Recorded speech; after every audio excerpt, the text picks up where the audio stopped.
আসসালামু আলাইকুম, কেমন আছো তোমার সবাই? আলহামদুলিল্লাহ সবাই আমরা অনেক ভালো আছি। তো আজকে তোমাদের জন্য নিয়ে এসেছি একদম পারফেক্ট মোমো রেসিপি। তোমরা যদি বিগিনারও হও তাও তোমরা মোমোটা একদম ভালোভাবে বানাতে পারবে। আর তোমাদেরকে মাপটাও বলে দেবো কতটা ময়দাতে তোমরা কতটা মোমো বানাতে পারবে, ঠিক আছে? তো প্রথমে কিছুই না, 2 বাটি 2.5 বাটি ময়দা নিয়ে নিতে হবে। এটা মাপটা বলে দিই, 250 গ্রাম। তো এই ময়দাতে লবণ, তারপরে সাদা তেল, রিফাইন্ড অয়েল যেটা বলে, সেটাকে দিয়ে ভালোভাবে ময়েল করে নিতে হবে। ভালোভাবে মেখে নিলে যাতে ময়েলটা ভালো হলে কি হয়, ডোটাও অনেকটা সফট হয়। তো এখানে ভালোভাবে মেখে নিচ্ছি। দেখো এরকম যখন মুঠা করলে একটু ডালা পেকে যাবে তখন ভাববে কি না ভালোভাবে ময়েলটা হয়ে গিয়েছে। এখন আমি উষ্ণ গরম জল দিয়ে ভালোভাবে কিন্তু ডোটাকে মেখে নেব। ভালোভাবে দেখো মেখে নিচ্ছি। এই ডোটাকে মিনিমাম তোমাদেরকে আধা ঘন্টা রেস্ট দিতে হবে, তাহলে কি হয় ভালোভাবে মোমোটা করতে সুবিধা হবে। তো এখানে আমি ডোটাকে রেস্ট করতে দিয়ে দিয়েছি। তারপরে একদিকে চিকেন, লবণ, গোলমরিচ, আদা রসুনের পেস্ট, ডার্ক সয়া সস, আর তোমাদের কাছে যদি লাইট সয়া সস থাকে সেটাও দিতে পারো। তারপরে এখানে একটা লেবু চিপে দিচ্ছি আমি।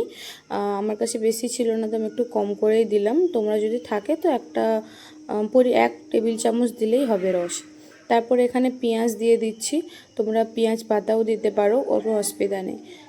তারপরে এখান থেকে ডো থেকে ছোট ছোট করে লেচি কেটে নিচ্ছি। তোমরা যেমন সাইজ পছন্দ করো সেরকমভাবে তোমরা লেচিগুলো কেটে নেবে। তো আমি মিডিয়াম সাইজের মোমো করব, তাই আমি ছোট ছোট করে কেটে নিচ্ছি। এখানে ময়দাতে ভালো করে একটু গড়িয়ে যাতে না ছিটে যায়, নিচে লেগে না যায়, সেই জন্য ভালোভাবে দিয়ে পাতলাভাবে বেলে নিচ্ছি। দেখো কতটা পাতলা করেছি। তো এরকম পাতলা করতে হবে। তারপরে তার মাঝখানে দিয়ে দিচ্ছি চিকেনের পুরটা মিডিয়ামই দেবে, বেশি দিলে কিন্তু ওটা মানে ফেটে চলে যেতে পারে। মিডিয়াম দেবে। তারপরে দেখো শাড়ির কুচির মতো তোমাদেরকে প্লেটগুলো বানিয়ে নিতে হবে। একদম সহজ পদ্ধতি বলছি, আমিও এটাই পারি। তো এরকমভাবে তোমাদেরকে কেন দেখাচ্ছি, যাতে তোমরা একদম সহজভাবে করতে পারো। দেখো পুরো দোকানের স্টাইলে মোমোটা তৈরি হবে। দেখো পুরো পারফেক্ট হয়েছে না মোমো? তো এরকমভাবে আমি কিন্তু এখানে সবগুলোই বানিয়ে নেব। সবগুলো দেখো আমার বানানো হয়ে গিয়েছে। এরপরে আমি এখানে স্টিম করতে দেব। একটা হাঁড়িতে আমি কিছুটা পরিমাণ জল নিয়ে নিয়েছি, আর নিয়ে নিয়েছি এখানে একটা বাসন যেটাতে ফুটো আছে। তো তোমরা মোমো স্টিমারেও করতে পারো, তোমরা পিঠা ভাপানোর যে থাকে সেগুলোও করতে পারো, বা ইডলি স্টিমারেও করতে পারো, যেটাতে তোমরা ভাপ লাগবে সেটাতেই করতে পারো। তো আমি কিছুটা পরিমাণ দিয়ে এখানটায় হাই ফ্লেমে 8 থেকে 10 মিনিট ভাপ হতে দিয়েছি। 8 থেকে 10 মিনিটে পুরো ভালোভাবে হয়ে যাবে। দেখো কত সুন্দর পারফেক্ট একদম মোমো হয়েছে, পুরো ট্রান্সপারেন্ট, মানে তোমার ভিতরের ফিলিংটা তোমরা দেখতে পাবে। তো আমি এখানে মোমোগুলোকে গরম গরম সার্ভ করে নিচ্ছি।